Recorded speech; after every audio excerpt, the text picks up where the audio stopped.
Bonjour, ici Sylvia Tremblay. Un grand merci d'être présent à la 3e épisode de mon Projet M podcast. Aujourd'hui, je vais vous parler d'un sujet, c'est le surpassement. Comment on fait pour se surpasser? Je vais vous raconter une histoire qui m'est arrivée personnellement, qui a rapport à mes compétitions de fitness, comment j'ai fait pour me rendre dans les hauts niveaux, gagner une compétition américaine qui est le Fitness America Pageant, quand personne y croyait. Moi, j'ai toujours gardé le cap, j'ai toujours cru à mon objectif ultime et ça va me faire plaisir de vous partager mon expérience et j'espère que ça va vous inspirer, vous aussi, à vous surpasser. Bienvenue sur mon Projet M podcast.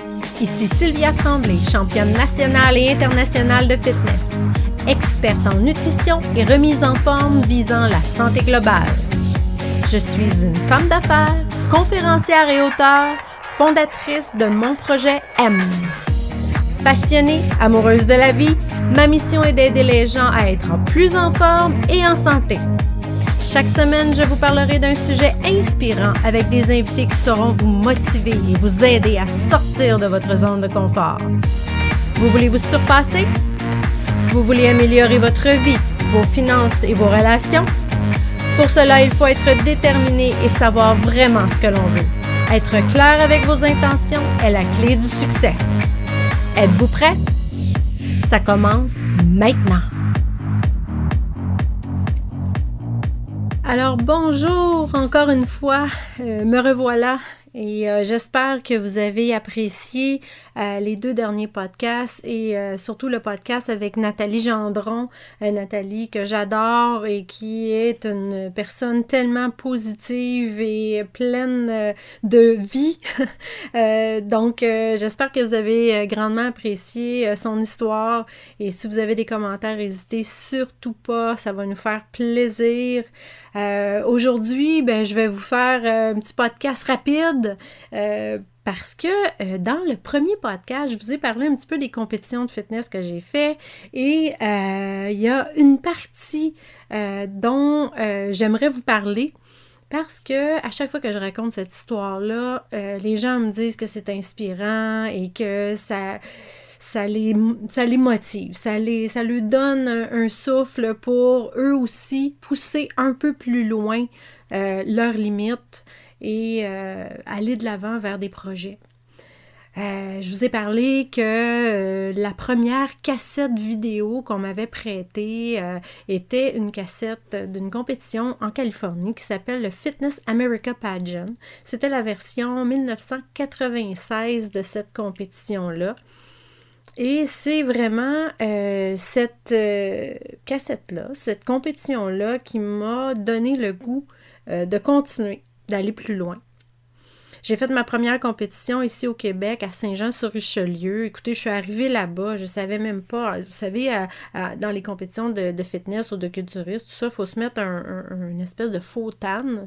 On est très, très, très foncé sur la scène parce qu'avec les spots, c'est très fort. Il y a plusieurs milliers de watts de lumière qui nous tombent dessus, donc il faut être un petit peu plus foncé pour voir la définition musculaire. Je n'avais aucune idée qu'il fallait mettre du temps. Moi, je suis arrivée là avec mon petit bronzage de vacances, pensant que tout était parfait. Mais finalement, c'est ça, on m'a ramassé, on m'a mis du temps backstage. C'était vraiment toute qu'une expérience. Je pourrais vous raconter ça à un autre moment donné, mais là, j'ai fait ma première compétition. Je suis allée par la suite au provincial. Je me suis trouvé des entraîneurs plus qualifiés qui pouvaient m'aider aussi au niveau de la gymnastique parce que moi, à part avoir fait quelques cours de gymnastique en éducation physique au secondaire, j'avais jamais vraiment fait de gymnastique. Et donc, là, trouve des entraîneurs, ce qui n'a pas été facile parce que quand tu es dans la trentaine et que tu arrives dans un club de gymnastique, tu te fais regarder de travers. Parce qu'eux, ils ne croient pas que tu peux y arriver. Ils ne croient pas qu'un jour, tu vas faire des backflips. Tu as 30 ans, 31 ans, tu n'as jamais fait de gymnastique, puis toi, tu veux faire du tumbling. Ouais.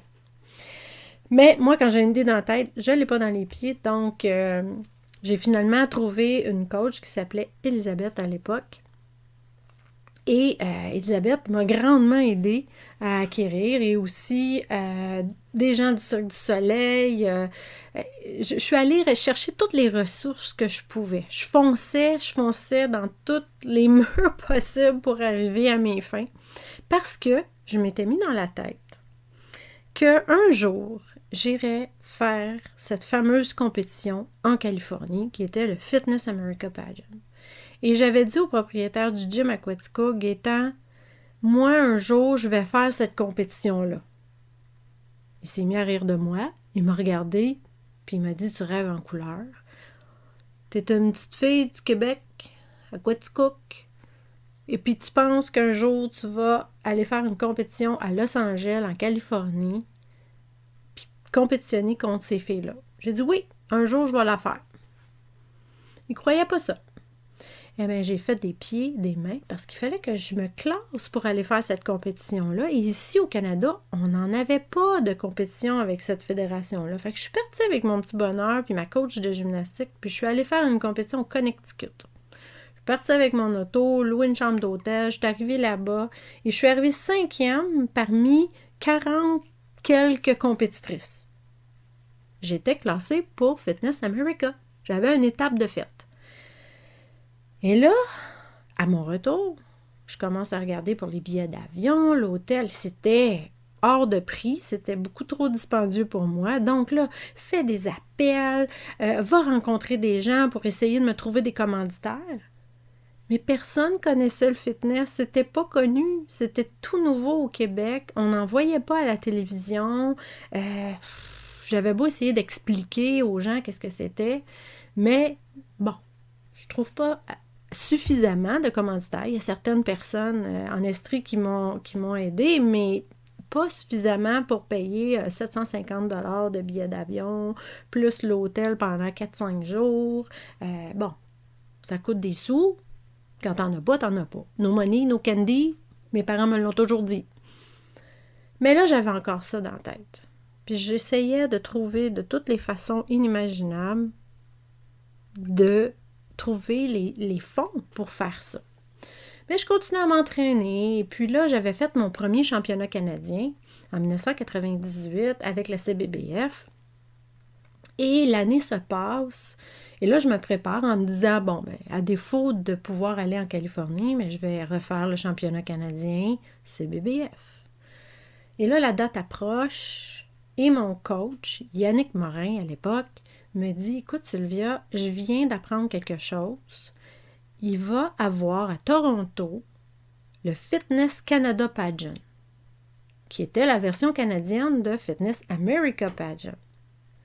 Et la beauté, c'est que la gagnante de cette compétition-là se retrouvait à avoir son avion et son hôtel payés pour aller participer au Fitness America Pageant en Californie.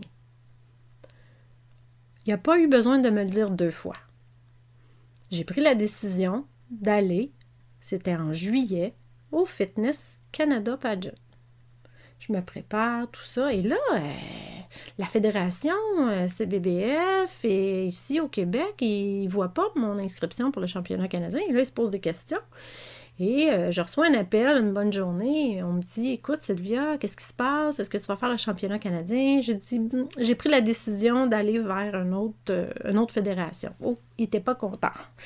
Mais c'était mon choix, c'était ma décision. Moi, mon objectif, c'était d'aller faire Fitness America Pageant. Et là, j'avais une opportunité.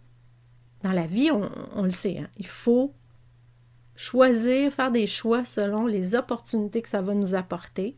Et j'avais une opportunité de possiblement aller au Fitness America Pageant. Donc, je fais la compétition, j'arrive là-bas, personne ne me connaît avec mon coach Yannick. Et là, je m'inscris et je gagne la compétition. Oh my God! On est en juillet et là, mon objectif, c'est Fitness America Pageant qui est en novembre. Et là, je redouble d'ardeur et je m'entraîne et les cours de gymnastique. J'étais en feu. Finalement, comme de fait, je me retrouve en Californie au mois de novembre pour le Fitness America Pageant. À mon retour, bon, J'avais pas fait l'affinage, je m'étais pas classée dans les 20 premières parce qu'on était 103 ou 104 participants, mais j'étais arrivée comme 21e. J'étais très fière, j'étais contente juste d'être là, c'était ça mon objectif. Et là, je suis revenue de là-bas et j'arrive au gym et bon, on me regarde un peu, mais je me dis, je vais voir Gaëtan, je dis, je suis vraiment contente. Et là, j'explique, mais il me fait un petit peu d'attitude, tu sais, comme, bon. Mais lui, il croyait pas que je pouvais y aller au Fitness America Pageant et j'avais réussi.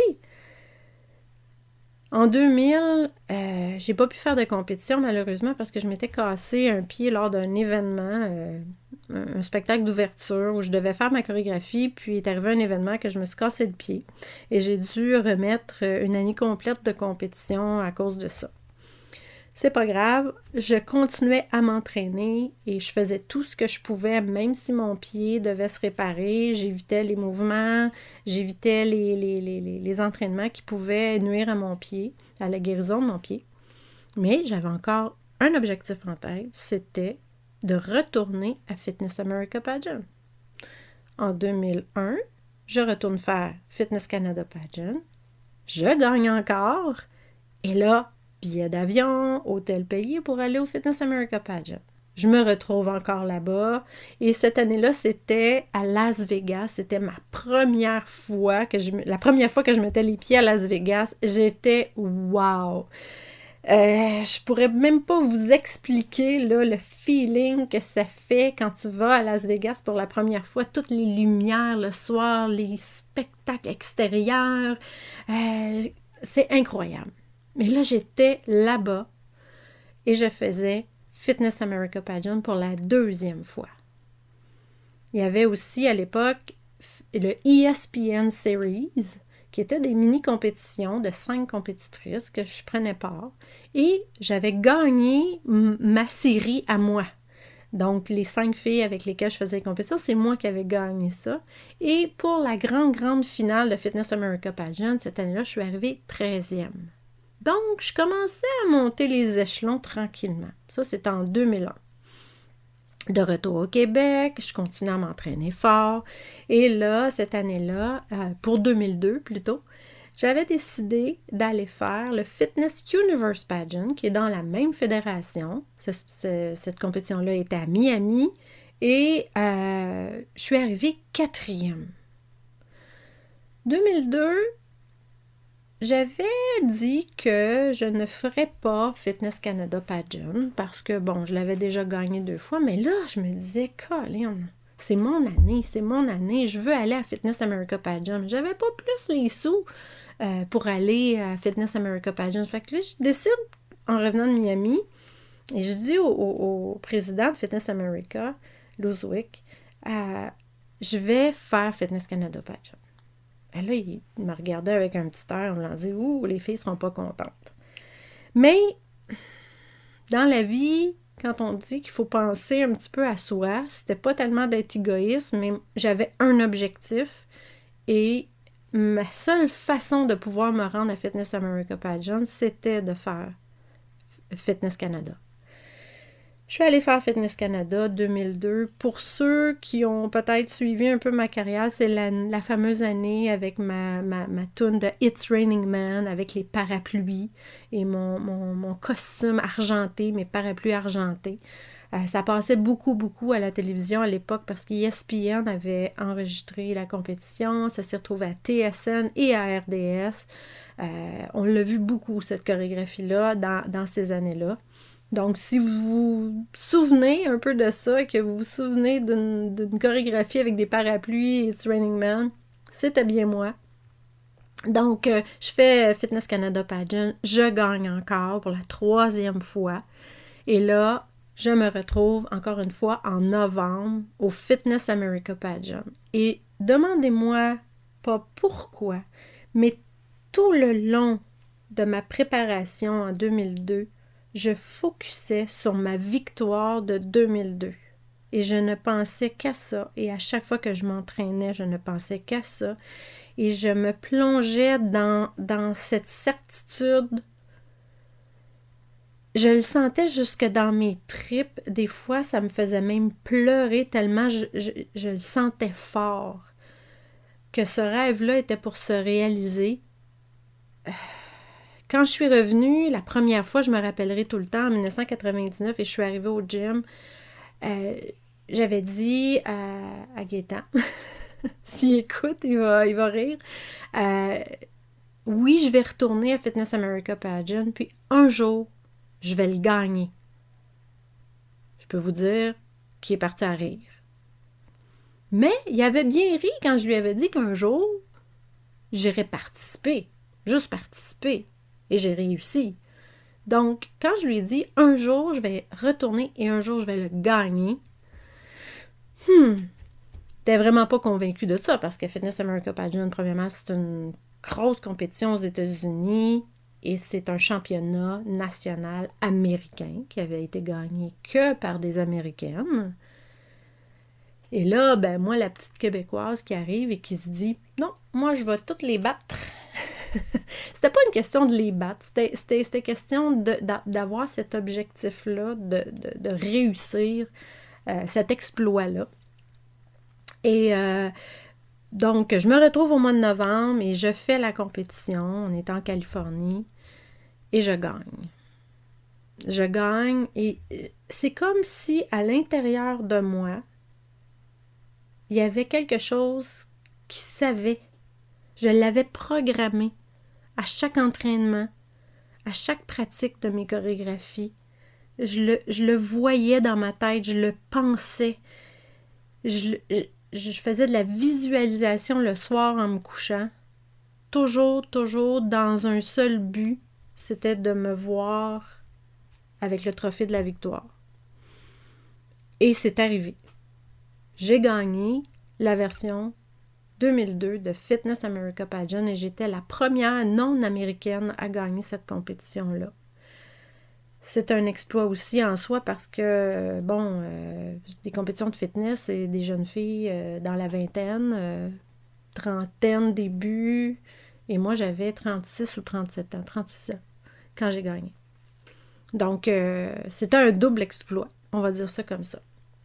Je vous raconte ça, et je vais terminer là-dessus. Pourquoi? Parce que quand on veut vraiment quelque chose, on y pense. On le programme dans notre subconscient. On travaille. Tout ce qu'on fait va aller dans cette optique-là. Et si on applique ça à tout ce qu'on veut obtenir dans la vie, faire de la visualisation, travailler dans le sens où on veut se rendre, l'objectif ultime, et qu'on se concentre et qu'on reste focus sur notre objectif, il n'y a aucune raison de ne pas réussir. Et ce que j'ai fait, ça a fonctionné. Ça a fonctionné pour ça, ça a fonctionné pour d'autres choses. Et si vous l'appliquez vous-même, vous allez voir, commencez avec des petits objectifs que vous pensez peut-être aujourd'hui pas être capable d'atteindre. Et expérimentez-le. Vous allez voir, ça fonctionne. Si je l'ai fait, moi, vous êtes capable aussi. Puis the sky's the limit, comme on dit en anglais. Et je vous le souhaite. Sincèrement, je vous le souhaite. Et dans d'autres futurs podcasts, je vais continuer à en parler. Je vais continuer à vous motiver et à vous dire, jour après jour, semaine après semaine plutôt, que quand on pense positif, quand on a un objectif et qu'on travaille toujours dans ce but précis et qu'on reste positif, ça arrive. Je vous laisse là-dessus aujourd'hui. J'espère que vous avez apprécié. J'espère que ça vous a motivé, inspiré. Si vous avez des commentaires, n'hésitez surtout pas, postez-les en bas et ça va me faire un plaisir de vous répondre si vous avez des questions aussi. Sur ce, je vous laisse pour cette semaine et à bientôt! Merci infiniment d'avoir passé ce temps avec moi sur mon projet M Podcast. J'espère sincèrement que vous avez apprécié et si c'est le cas, partagez avec les gens que vous aimez, j'en serai très reconnaissante. J'aimerais savoir honnêtement ce que vous avez pensé de cet épisode, alors s'il vous plaît, laissez-moi un commentaire. Aussi, n'hésitez surtout pas à me faire part de vos idées et suggestions pour des sujets que je pourrais aborder dans le futur. Mon plus grand désir est d'aider le plus de gens à grandir, sortir de leur coquille et dépasser leurs limites. D'ici là, prenez soin de vous et soyez heureux.